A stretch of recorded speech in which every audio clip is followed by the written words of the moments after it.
حضرت اسامہ بن زید کہتے ہیں میری حاجت پوری ہو گئی، لیکن میں نے کیا ماجرا دیکھا، جب حضور گفتگو کر رہے ہیں، دوران گفتگو اللہ کے محبوب کمبل اوڑھ کے یوں ہی آ گئے تھے، حضور کے دائیں بائیں سے حرکت کا احساس ہوتا ہے جس طرح اندر کوئی چیز ہے۔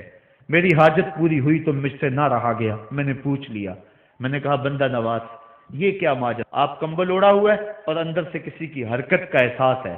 فکشفہ، حضور نے کمبل کو کھول دیا، فائز الحسن والحسین علی وارکہ، تو ایک پہلو سے امام حسن لپٹے ہوئے تھے، ایک سے امام حسین لپٹے ہوئے تھے۔ کہا یہ میرے بیٹے ہیں، یہ میری بیٹی کے بیٹے ہیں، اے اللہ میں ان سے پیار کرتا ہوں، تو بھی ان سے پیار کر، اور جو ان سے پیار کرے میرے مالک تو اس سے بھی پیار کر۔ اور ایک دن فرمایا حسین منی وانا من الحسین، لوگو حسین مجھ سے ہے اور میں حسین سے ہوں۔ لمحے بیتتے گئے، پھر وہ جاں گداز لمحے بھی آئے جب صحابہ کی چیخیں نکل رہی تھی، جب مسجد نبوی اجڑ رہی تھی، جب حجرہ عائشہ کے اندر اللہ کے محبوب اپنے رب کے ہاں جانے کی تیاریاں کر رہے تھے، جب سیدہ فاطمہ کے لبوں پہ یہ لفظ تھے سبت علیہ مصائب لو سبت علی الارض سرنا لیالیا، میرے اوپر اتنی مصیبتیں پڑی، اگر یہ دنوں پہ پڑتی تو وہ بھی کالی راتیں بن جاتے۔ حضور علیہ السلام کا جب جسد اطہر اٹھا تو صحابہ کی جو حالت تھی وہ اس انداز سے کہ صحابہ کے کلیجے پھٹ رہے تھے، روحیں گداز ہو رہی تھی، ایک ہاتھ اٹھا کے دعا مانگ رہا تھا اللہم اذہب بصری حتی لا ارا بعد حبیبی محمد احدا، اے اللہ مجھے اندھا کر دے، مجھے اندھا کر دے، میری آنکھوں کی بینائی چک لے، تیرا محبوب تہے مزار چلا گیا، میں نے آنکھوں کی روشنی کو کیا کرنا ہے۔ وہ دن بھی آئے، حضرت سیدنا صدیق اکبر کا کلیجہ بھی پگھل رہا ہے، وہ بھی غم رسول میں رو رہے ہیں، صحابہ تڑپ رہے ہیں، وہ اونٹنی غصبہ نامی اونٹنی جس پہ حضور سواری کرتے تھے وہ حضرت فاطمہ کے دروازے کے اوپر سر رکھ کے رو رو کے مر گئی، جب محبوب نہیں رہے تو ہم نے جی کے کیا لینا ہے۔ کائنات اجڑ گئی، جہان میں جو ہے وہ ہر سمت اندھیرا ہی اندھیرا چھا گیا، لیکن روشنی کے ٹمٹماتے ہوئے چراغ آج بھی روشن ہیں جن کو دیکھ کر مصطفیٰ یاد آتے ہیں۔ لوگ ان شہزادوں کو دیکھ لیتے ہیں اور حضور کی یاد کو تازہ کر لیتے ہیں۔ وقت گزرتا گیا، پھر وہ لمحے بھی آئے کہ جب حضرت امام حسن کو زہر دیا گیا اور آپ کا کلیجہ کٹ کٹ کے کئی سو حصوں میں باہر آیا۔ آپ سے آخری لمحے حضرت امام حسین نے پوچھا کہ میرے بھائی کوئی وصیت؟ کہا بیٹا کوفے والوں سے بچ کے رہنا، ان کے دغے سے بچ کے رہنا۔ لمحے بیت گئے، 60 ہجری کو یزید تخت نشین ہوا، تخت نشین ہو گیا تھا، لیکن اس نے یہ چاہا کہ حضرت امام حسین رضی اللہ تعالی عنہ میرے لیے بیعت کر لیں، اور اس نے مدینے کے گورنر ولید بن عقبہ کو خط لکھا، اور خط کا مضمون یہ تھا کہ امام حسین کو بلاؤ اور میرے لیے بیعت لو، اور اگر وہ بیعت نہیں دیتے تو اس خط کے جواب کے ساتھ ان کا سر بھیج دو۔ ولید بن عتبہ محب اہل بیت تھا، اس نے رات کی کافی تاریکی کے اندر حضرت امام حسین رضی اللہ تعالیٰ عنہ کو پیغام بھیجا۔ حضرت امام حسین نے حضرت عبداللہ ابن زبیر سے مشورہ کیا، انہوں نے کہا اس وقت گورنر کا بلانا خیر نہیں، صبح جائیں گے۔ آپ فرمایا نہیں میں بھی جاتا ہوں، کچھ سواروں کو ساتھ لیا، کہا تم باہر کھڑے ہو جانا دارالامارت کے، اگر میں آواز دوں تو تم دوارے فلانگ کے اندر آ جانا۔ ولید بن عتبہ کے پاس امام حسین پہنچے، آپ نے کہا کہ سناؤ کیا معاملہ ہے؟ تو اس نے کہا کہ یہ خط ہے جو یزید نے بھیجا ہے۔ آپ نے فرمایا کہ میں صبح بتاؤں گا۔ ولید بن عتبہ نے کہا ٹھیک ہے۔ امام حسین پلٹنے لگے تو مروان بن حکم جو پاس بیٹھا ہوا تھا گورنر کے، کہنے لگا یہ چلے گئے تو دوبارہ ہاتھ نہیں آئیں گے، اب موقع ہے، اب ان کو پکڑ لو اور ان سے زبردستی بیعت لے لو۔ یہ بات حضرت امام حسین کے کانوں میں پڑی، آپ پلٹے، نیام سے تلوار نکالی، حیدری کچھار سے محمدی شیر نکل آیا، اور حضرت امام حسین رضی اللہ تعالیٰ عنہ نے اس وقت جو جملے کہے، تاریخ کے اوراق کے اندر وہ جملے محفوظ ہیں۔ حضرت امام حسین نے کہا ایھا الامیر، اے امیر، تو جانتا نہیں ہم کون ہیں؟ انا معدن الرسالہ و مہبت الوحی و مختلف الملائکہ، میں وہ ہوں جس کے گھر میں جبریل آتا تھا، ہمارے گھر میں وحی اترتی رہی ہے۔ وَيَزِيدُ بْنُ الْمُعَاوِيَةِ رَجُلٌ فَاسِقٌ فَاجِرٌ قَاتِلُ النَّفْسِ مُعْلِنٌ بِالْفِسْقِ شَارِبُ الْخَمْرِ وَمِثْلُنَا لَا يُبَايِعُ، کہا اور یزید شرابی ہے، یزید مسلمانوں کا قاتل ہے، یزید فاسق مولن ہے۔ اے امیر، میرے جیسا شخص چھپ کر بیعت نہیں کر سکتا۔ اللہ اکبر۔ حضرت امام حسین نے جب یہ بات کہی، جو باہر لوگ کھڑے تھے وہ بھی چاقو چوبند ہو گئے۔ اس نے کہا حضور آپ جائیے۔ مروان مشورے دیتا رہا، لیکن حضرت امام حسین کو گورنر مدینہ نے کہا کہ آپ جائیے۔ حضرت امام حسین رضی اللہ تعالیٰ عنہ واپس پلٹے۔ حضرت امام حسین کی ہمشیرہ سیدہ زینب انتظار کر رہی تھی بھائی کا۔ پوچھا کیا ماجرا ہے؟ کہا حالات بگڑ گئے، اب ہمارا مدینے میں رہنا محال ہے، صبح سحری سے قبل شہر مدینہ چھوڑ دیں۔ اللہ اکبر، ورنہ ہمارے خون سے نبی کا حرم لالا زار بنے گا۔ حضرت امام حمام رضی اللہ تعالیٰ عنہ نے اہل بیت کی مشاورت سے یہ فیصلہ کر لیا۔ کجاوے کسے جانے لگے، سامان تیار ہو گیا۔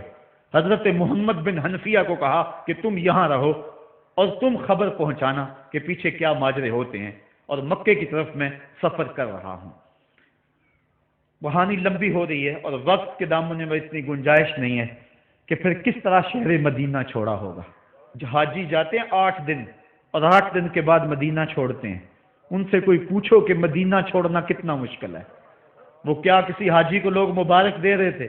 اس نے کہا تھا مبارک دے رہے ہو دوستو حج و زیارت کی، میرا غم بھی تو دیکھو، میں مدینہ چھوڑ آیا ہوں۔ جو 8 دن مدینہ رہتا ہے اس سے مدینہ چھوڑا نہیں جاتا جس کی ولادت مدینے میں ہوئی۔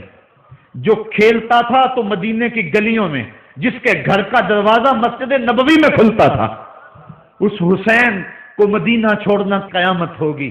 شہر مدینہ چھوڑا، حضرت امام حسین رضی اللہ تعالیٰ عنہ مکہ المکرمہ پہنچے۔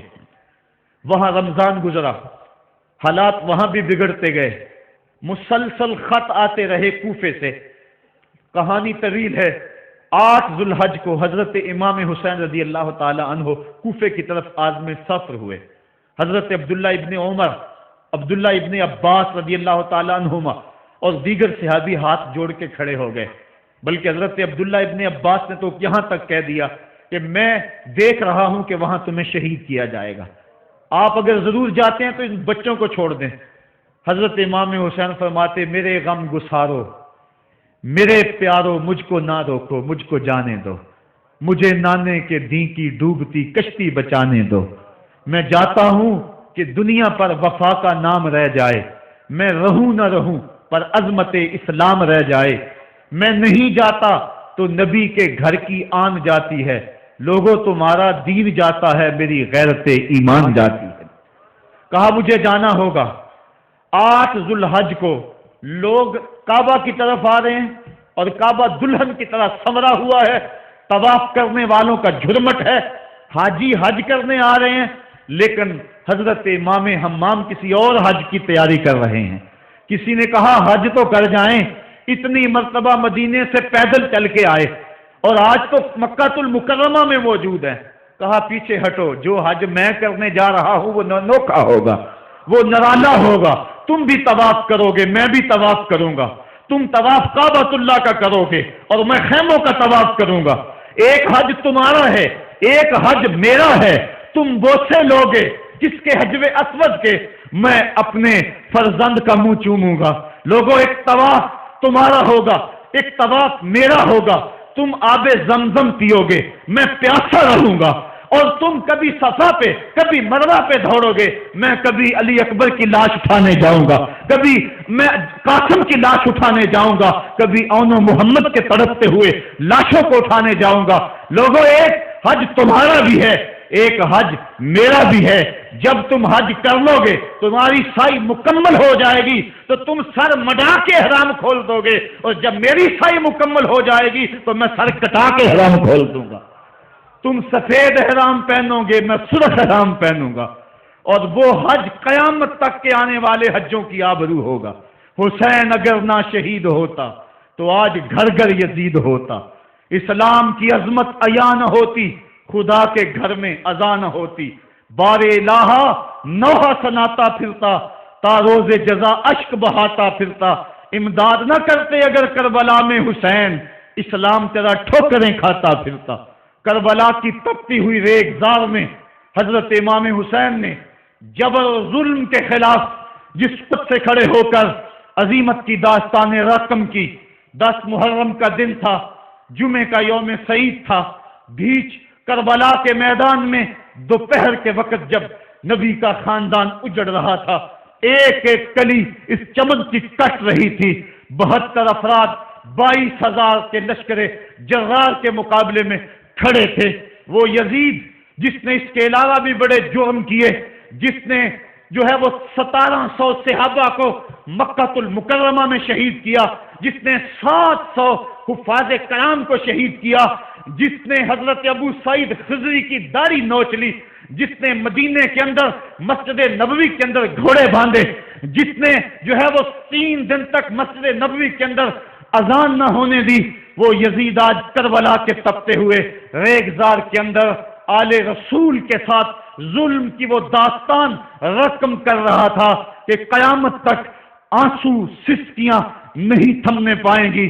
یزید مر گیا، اس کا نام مٹ گیا، اس کا تشخص مٹ گیا، لیکن حسین کا نام آج بھی زندہ ہے، اس کا پیغام آج بھی زندہ ہے۔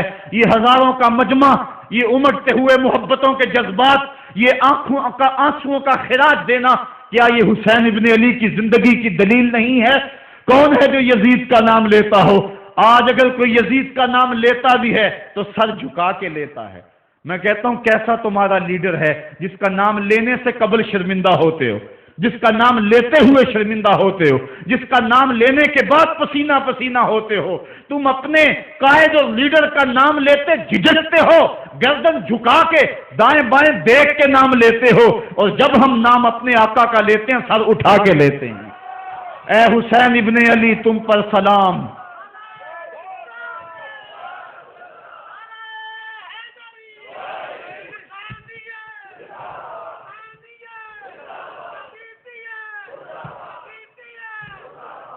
صاحبو، کربلا کا تپتا ہوا منظر ہے، اتنے دکھ آ گئے۔ حضرت سری سختی رضی اللہ تعالیٰ عنہ فرماتے ہیں کہ اللہ تعالیٰ نے جب کائنات کو بنایا، انسانوں کو تخلیق کیا، تو انسانوں کو پوچھا بتاؤ تم میرے ہوگے؟ سب نے کہا مالک ہم تیرے ہیں۔ لیکن جب دنیا کو پیدا کیا تو 9 حصے دنیا کی طرف ہو گئے، 1 حصہ اللہ کی طرف رہ گیا۔ پھر جب عقبہ کو پیدا کیا جو 10واں حصہ تھا، اس میں 9 حصے پھر آخرت کی طرف ہو گئے، جنت دوزخ کے لالچ میں ہو گئے، اور 1 حصہ صرف کہنے لگا نہ ہم جنت کو دیکھتے ہیں نہ دوزخ کو دیکھتے ہیں، مالک ہم تو تجھے دیکھتے ہیں۔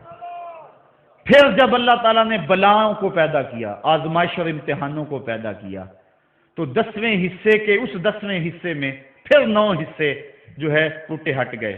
1 حصہ ایسا تھا جس نے گردن جھکا کے کہا زمین و آسمان کی بلائیں بنا کے ہمارے گلے کا توق بنا دے، تیرے راستے سے نہیں ہٹیں گے۔ کربلا کے تپتے ہوئے ریگزار میں وہ منظر رقم ہونے والا ہے۔ ایک قربانی منا میں ہوئی تھی، غریب و سادہ اور رنگی ہے داستان حرم، نہایت اس کی حسین اور ابتدا ہے اسماعیل۔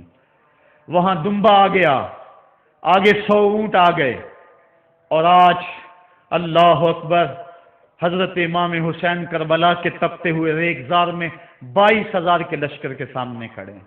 کہا لوگو میرا حق پہچانو، میرے خون سے اپنے ہاتھ نہ رنگو، مجھے پہچانتے ہو کہ میں کون ہوں؟ کہا لوگو جلدی نہ کرو، میرے حق کو پہچانو، اس وقت روئے زمین پر کسی نبی کی بیٹی کا بیٹا موجود نہیں ہے۔ لوگو میرے راستے سے ہٹ جاؤ اور میرے خون سے اپنے آپ کو ابدی بدبختیوں کا شکار نہ کرنا، بلکہ آپ نے نام لے لے کے فرمایا کہ اے زید بن حارث، اے ابن دبی، اے ابن جبیر، اے فلاں فلاں، نام لے کر کہا تم نے خود ہی خط لکھے تھے؟ انہوں نے کہا ہم خط نہیں لکھے۔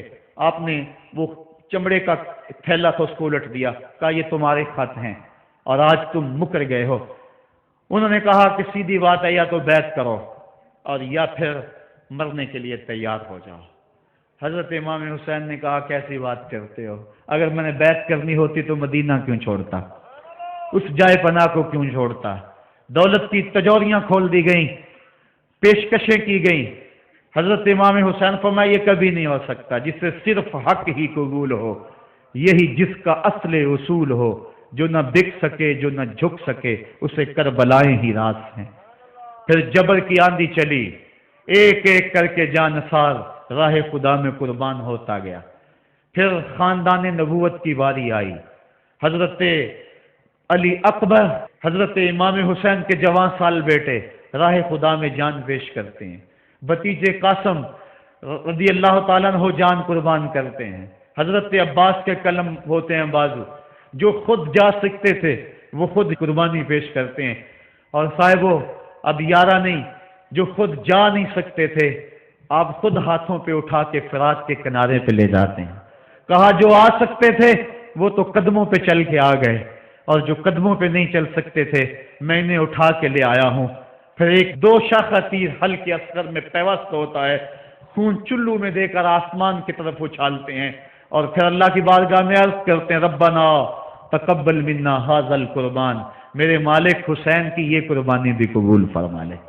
یہ کام آسان نہیں ہے، جگر پارا ہاتھوں میں تڑپ کے ٹھنڈا ہو جائے اور پھر بھی صبر کا مظاہرہ کیا جائے اور اللہ کی رضا پہ راضی ہو جائے۔ اب حضرت امام حسین رضی اللہ تعالیٰ عنہ تنہا رہ گئے، ایک ایک کو رخصت کر رہے تھے شہادت کا دولہا بنا کر، لیکن اب امام حسین کو رخصت کرنے والا کوئی موجود نہیں ہے۔ آپ گھوڑے پہ سوار ہوئے، میدان کربلا کی طرف پیڑ لگائی، خیمے کے اندر جو خواتین تھی وہ جانتی تھی جو اس راستے گیا پھر پلٹ کے نہیں آیا، اس کی لاش حضرت امام اپنے کندھوں پہ اٹھا کے لائے ہیں۔ اب اس حسین ابن علی کی لاش کون اٹھائے گا؟ کہا سب نے کہ حسین نہ جائیو، کہا میں نانے کے دین کے لیے جا رہا ہوں۔ میدان عمل میں گئے، تیغ براں چمکی، لوگوں کے سر کاٹ رہی ہے، آواز آ رہی ہے یہ کون ذی وقار ہے، بلا کا شاہ سوار ہے، لباس ہے پھٹا ہوا، غبار سے اٹا ہوا، لخت لخت کٹا ہوا، پھر بھی ہے ڈٹا ہوا، تمام جسم نازنی چھدا ہوا کٹا ہوا، پھر بھی ہے ڈٹا ہوا، یہ نبی کا نور عین ہے، یہ بال یقین حسین ہے۔ حسین ابن علی نے کربلا کے تپتے ہوئے ریگزار کے اندر وہ عظیمت کی داستانیں رقم کی، اور پھر بوچھاڑ تیروں کی، ایک تنہا سید زادہ اور ہزاروں تیر چاروں سمت سے ان کے اوپر برسنے لگے، کسی نے نیزہ مارا، کسی نے تیر مارا۔ جب حضرت امام حسین گھوڑے کی زین سے نیچے اترے تو اس وقت آپ کے بدن پر 33 زخم تلواروں کے تھے، 34 نیزے کے انیاں آپ کے جسم کے اندر کھبی ہوئی تھی، اور محتاط روایات کے مطابق جب بعد میں آپ کا پیراہن اتارا گیا تو اس کے اندر 113 سوراخ تیروں کے نکلے، اور وہ تیر جسم میں پیوست تھے، اور جب گھوڑے کی زین سے فرشے زمین پر گرے لگا جس طرح ریحل سے قرآن گر گیا ہو۔ حضرت امام حسین رضی اللہ تعالی عنہ جب گھوڑے کی زین سے فرشے زمین پر گرے تو وہ جو تیر جسم میں کھبے تھے وہ اور پیوست ہو گئے، خون مشکبو ریت کے ذروں پہ بہنے لگا، گویا اسلام کا دل دھرتی کے اوپر ہے، کائنات راشے میں آ گئی، کربلا کی دھرتی کا کلیجہ کانپ رہا ہے۔ حضرت ام سلمہ کو حضور نے کربلا کی مٹی دی، کہا جب یہ خون بن جائے تو سمجھ لینا کہ میرا حسین شہید کر دیا گیا ہے۔ وہ مدینے کے اندر خواب دیکھتی ہیں کہ آقا کریم علیہ السلام داڑھی مبارک کے اندر گرد مبارک پڑی ہوئی ہے اور بال الجھے ہوئے ہیں، گھبرا کے اٹھ کھڑی ہوئی کہ کیا ماجرا ہے، اور جلدی سے اس شیشی کو دیکھا تو وہ شیشی کا جو مٹی رکھی ہوئی تھی وہ خون بن گیا تھا، اور آپ نے کہا اہل مدینہ سن لو، حضرت امام شہید کر دیے گئے ہیں۔ ادھر امام حسین خون اور خاک کے اندر تڑپ رہے ہیں، اور آپ کے جسم نازک پر برچھیوں، تیغوں اور تلواروں کے ساتھ جو ہے وہ لوگ وار کر رہے ہیں۔ سنان بن انس نخی آگے بڑھا لیکن سر کاٹنے کی ہمت نہ پڑی، اس نے نیزہ مارا اور آپ کے گلے کے قریب وہ نیزہ پار کر گیا اور خون کا فوارہ پھوٹا۔ ذرا بن شریک نے آپ کی پیشانی پہ نیزہ مارا، آپ گھبرا کے گرے، اٹھے اور پھر گر گئے، اور پھر آپ نے اپنی پیشانی سجدے میں رکھ دی، اپنا خون جو تھا وہ چہرے پہ مل لیا۔ حسین نے سرخ رنگ کے خون کا جو خضاب تھا وہ اپنے داڑھی پہ لگا لیا کہ کل میں اپنے نانا کو یہ رنگت بھی دکھاؤں گا۔ حرم کی وہ داستان جو مناس سے شروع ہوئی تھی آج اس کی تکمیل ہو رہی ہے، وہ غریب اور سادہ اور رنگین داستان حضرت امام حسین رقم کر رہے ہیں۔ خون سے داڑھی رنگ گئی اور آپ کے ماتھے کے اوپر ذرا بن شریک نے وہ جو نیزہ مارا تھا اس سے آپ سنبھل نہ سکے، اٹھ کے پھر نیچے گرے، پیشانی کو سجدے میں رکھا اور سجدے میں رکھ کے اللہ کی بارگاہ میں آخری لفظ جو میرے امام کی زبان سے نکلے دلوں کی تختیوں پہ نوٹ کر لو اور دیکھو۔ اللہ تعالیٰ کے بندے حضرت خلیل نے دعا مانگی تھی، اے میرے مالک میں اس جگہ سے اپنی ذریت اولاد کو چھوڑ کے آباد کر کے جا رہا ہوں اور دعا کرتا ہوں کہ وہ نماز کو قائم رکھیں۔ آج اس دعا کی تکمیل کا منظر لوگوں کے سامنے ہے کہ 113 تیر جسم میں کھبے، 34 تلواروں کے گھاؤ، اور وہ بھی راوی کہتے ہیں کہ ایک ایک گھاؤ میں کتنی تلواروں کے زخم تھے اور نیزے کی انیاں جسم میں کھبی ہوئی تھی۔ آپ کے کلیجے کے اندر نیزے کی انی کو توڑ دیا گیا تھا۔ اس موقع پہ حضرت امام حسین رضی اللہ تعالی عنہ نے اپنے آپ کو سنبھال کے پیشانی کو ریت کے اوپر رکھا اور اللہ کی بارگاہ میں آخری لفظ حضرت امام حسین کے لبوں پہ جو مچلے خون نکل رہا تھا اور خولی بن یزید آگے بڑھ کے سر انور کو جدا کرنے کی تیاریاں کر رہا تھا۔ سنان بن انس آگے بڑھا لیکن کپ کپا کے پیچھے ہو گیا، خولی بن یزید آگے بڑھا وہ بھی پیچھے ہو گیا، پھر شمر آیا اور شمر آپ کے جسم نازک کے اوپر بیٹھ گیا۔ حضرت امام حسین نے جب دیکھا تو اس کے بدن کے اوپر برف کے پھل بیری کے نشان تھے، تو حضرت امام حسین کی زبان سے نکلا صدق اللہ و صدق رسول اللہ، میرے آقا میرے اللہ نے سچ کہا۔ اس نے کہا کیا سچ کہا ایک دن میں حضور کی خدمت میں حاضر تھا تو حضور نے فرمایا تھا میں دیکھ رہا ہوں ایک چتکبرا کتا میری اولاد کے خون میں منہ مار رہا ہے، آج میں دیکھ رہا ہوں کہ مصطفیٰ کریم کا وہ فرمان جو ہے وہ پورا ہو رہا ہے۔ وہ غصے میں آیا، امام جلدی اپنی پیشانی سجدے میں رکھی اور اللہ کی بارگاہ میں امام کے آخری لفظ تھے اللہم رضن بقضائک وصبرن علی بلائک تسلیما لامرک سبحان ربی الاعلی سبحان ربی الاعلی سبحان ربی الاعلی۔ مالک، بھائی، بیٹے، بھتیجے، بھانجے، جانفار، آیان و انفار سب کچھ لٹا کے عباس کے بازو کٹا کے جو جا سکتے تھے انہیں بھیج کے، جو جا نہیں سکتے تھے خود اٹھا کے لے جا کر کے عباس کے بازو قلم کروا کے یہ خیمے کے اندر بچیاں یتیم ہو گئی ہیں، سہاگ اجڑ گئے ہیں، میرے مالک سب کچھ لٹا کے نبی کا گھر اجڑ گیا، ایک ایک پتی گر گئی، جن کو بلایا گیا تھا آج ان کی میزبانی تیروں تلواروں اور نیزوں سے ہوئی، لیکن مالک تو دیکھا میری زبان پہ ہائے نہیں آئی، میں نے اف تک نہیں کی، زخم پہ زخم کھا کے جی، خونے جگر کے گھونٹ پی، آہ نہ کر لبوں کو سی، یہ عشق ہے یہ دل لگی نہیں، یہ محبت ہے۔ یہاں لوگ مصلوب بھی ہوتے ہیں، یہاں لوگ سولی بھی چڑھتے ہیں، حکم ہوتا ہے خبردار اگر عہد کی تو صابروں سے نام کاٹ دوں گا۔ کہا مالک اللہم رضن بے قضائے کا، جو تقدیر تھی میں اس پہ راضی ہو گیا، وصبرن علی بلائے کا، مالک تو نے دیکھا میں نے صبر بھی کیا، تسلیماً لامرے کا، مجھے مالک اعتراض بھی کوئی نہیں، جو تیرا حکم تھا میں نے اس کو تسلیم بھی کر لیا، سبحان ربی الاعلی۔ مالک تو بڑا ہے، تو بڑا ہے۔ حسین سب کچھ لٹا کے، بچے کٹا کے، بازو کٹا کے، گھر اجاڑ کے مالک تیری بارگاہ میں حاضر ہو رہا ہے اور اتنا کچھ کرنے کے باوجود بھی تیرے پہ راضی ہے۔ میرے مالک تو بھی بتا، تو بھی حسین پہ راضی ہوا ہے یا کہ نہیں ہوا ہے؟ تو بھی حسین پہ راضی ہوا ہے کہ نہیں ہوا؟ آواز آئی اس پیاسے پر علی شیر خدا کو ناز ہے، اس نواسے پر محمد مصطفیٰ کو ناز ہے۔ اوروں نے بھی سجدے کیے پر اس کا جب انداز ہے، اس نے وہ سجدہ کیا جس پر خدا کو ناز ہے۔ اے حسین ابن علی تم پر سلام، میرے ساتھ مل کے کہہ دو، اے حسین ابن علی تم پر سلام، اے حسین ابن علی تم پر سلام۔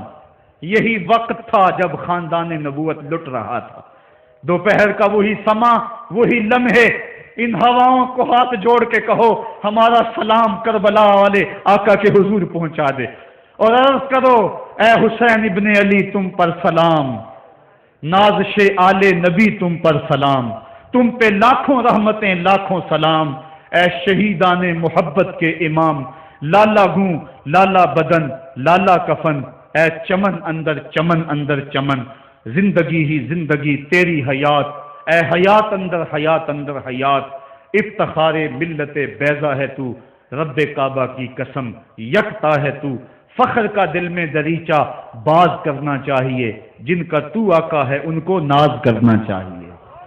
ہم واہ حسین والے ہیں، آ حسین والے نہیں ہیں۔ واہ حسین تیری عظمتوں کو سلام، کو ہمالیہ کا کلیجہ بھی پھٹ جاتا، شک ہو جاتا، لیکن اتنے زخم کلیجے پر جوان بیٹے کی لاش کو کندھوں پہ اٹھا کے لانا کوئی مذاق تو نہیں ہے۔ حضرت امام حسین نے جبر کے خلاف کھڑے ہو کر قیامت تک کے لیے راہ عمل چھوڑا۔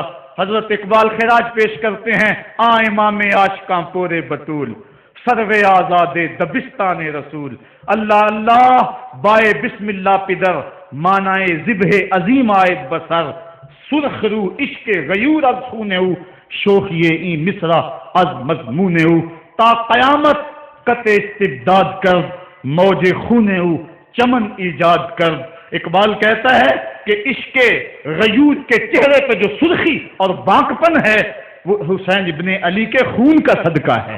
قیامت تک کے لیے جبر کے خلاف جتنی بھی قومیں اٹھیں گی اور جتنے بھی لوگ میدان عمل میں آئیں گے، میں ہر سال کہا کرتا ہوں کہ سب کا قائد حسین ابن علی ہوگا۔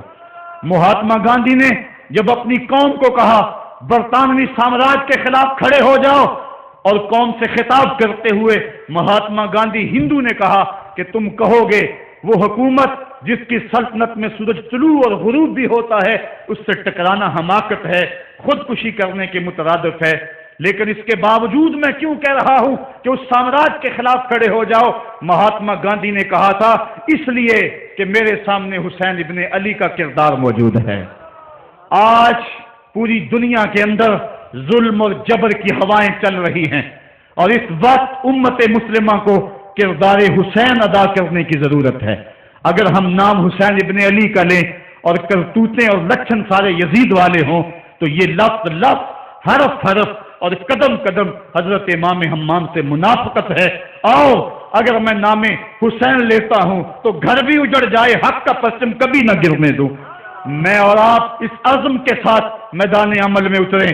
ادارۃ المصطفیٰ کسی تنظیم کا نام نہیں، یہ ایک فکر کا نام ہے، ایک تحریک کا نام ہے، ایک مشن اور ایک انقلاب کا نام ہے، یہ روحوں میں ہلچل پیدا کرنے کے جذبوں کا نام ہے، یہ مصطفیٰ کریم کے در پہ سلامی دینے کا نام ہے، یہ اپنا سب کچھ مصطفیٰ جان رحمت پہ قربان کر دینے کا نام ہے۔ آؤ ادارۃ المصطفیٰ کے پلیٹ فارم پہ آپ میدان عمل پہ نکلیں۔ حضرت امام حسین نے اسلام کے گرتے ہوئے پرچم کو تھام لیا اور جبر کی آندھیوں کے مقابلے کے اندر بھی اس پرچم کو خم نہیں ہونے دیا۔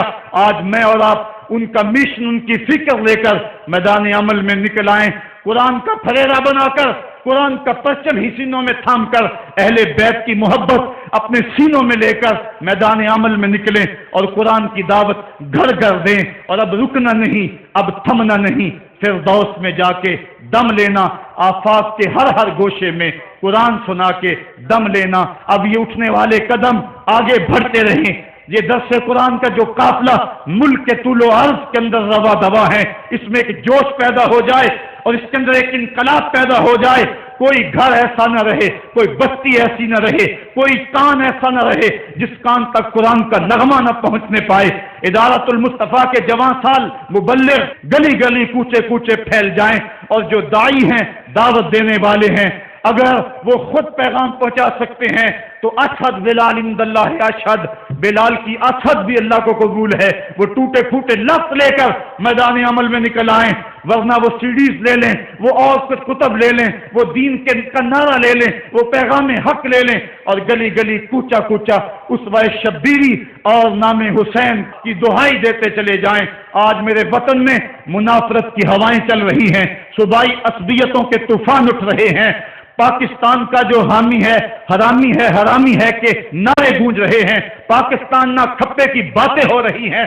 اس وقت حکومتوں کو اپنے اقتدار سے غرض ہے، ملک لٹتا ہے، لوگ روٹی کے نوالے کے لیے ترستے ہیں، 18 روپے میں روٹی بک رہی ہے، ان کو کوئی پتہ نہیں ہے، انہوں نے ملک نہیں بنایا، انہوں نے ملک میں عیش کیا، ملک کے وسائل کو لوٹا۔ مجھے تو وہ بزرگ یاد آ رہے ہیں جنہوں نے اپنی جوانیاں اس ملک کے لیے وقف کر دی، لا الہ الا اللہ کی سربلندی کے لیے ماں نے اپنی ممتا بری گودیاں قربان کر دی، کسی نے اپنا سہاگ اجاڑ دیا۔ اس وطن کے لیے تاریخ کی سب سے بڑی ہجرت ہوئی۔ آج اس وطن کے اوپر مشکل حالات ہیں، آؤ ہم نے مل کر اس پاکستان کو بچانا ہے، روح حسین سے خراج مانگے اور حضرت امام حسین سے عرض کریں کہ اے امام پاک ہمارے جذبوں کو قوت دے دو، اپنے خون کی حرارت ہمارے خون میں ڈال دو اور ہمارے دلوں کو حریم قدس سے آشنا کر دو۔ اللہ مجھے آپ کو اپنی راہوں کا مسافر بنائے۔ کار ما آخر شدو آخر زما کار نشد، مشتخا کے ما غبارے کوچہ یار نشد، و آخر دعوانا ان الحمدللہ رب العالمین۔ میرا سنے کے بوسا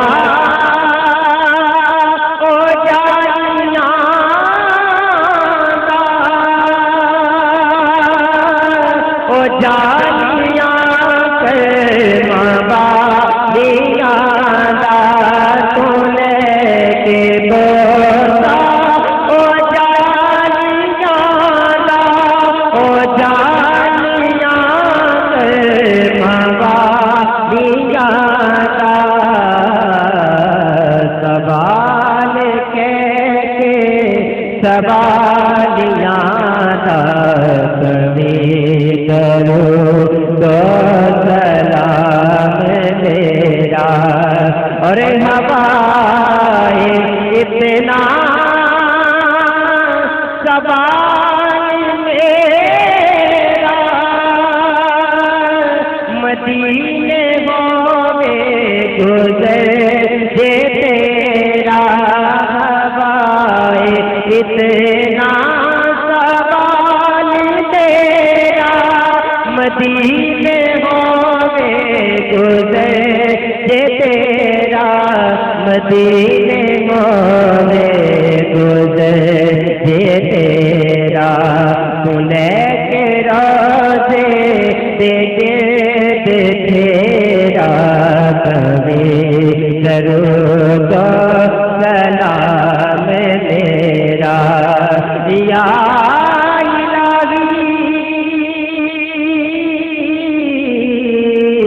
صدقائے زلف رسول، یہ سلام آج گانا ہو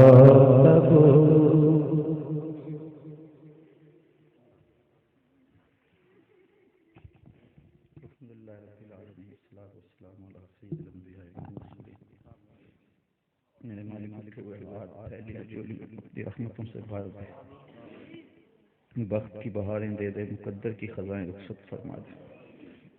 اے اللہ ہم جئیں تو تیرے لیے، مریں تو تیرے دین کے لیے، اور زندگی کی آخری سانس تک تیرے رسول کے وفادار رہے۔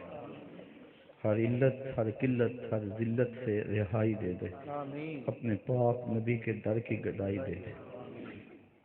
اے میرے مالک اسوہ شبیری پہ عمل کی توفیق دے دے۔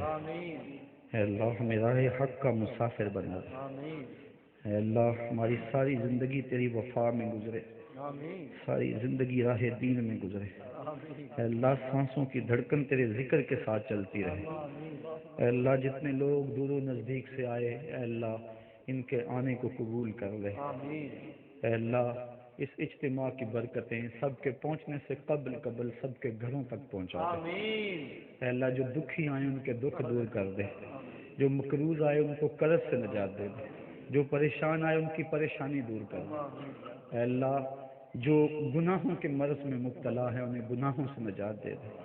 اے اللہ ہمیں نیکی والی زندگی دے، ہماری زبانوں کو سچائی دے دے، ہماری آنکھوں کو حیا دے دے، اے اللہ ہماری سوچوں کو پاکیزگی دے دے، اے اللہ ہمارے دلوں کو اپنی دھڑکنیں دے دے، اے میرے مالک جو بیمار انہیں شفا عطا کر۔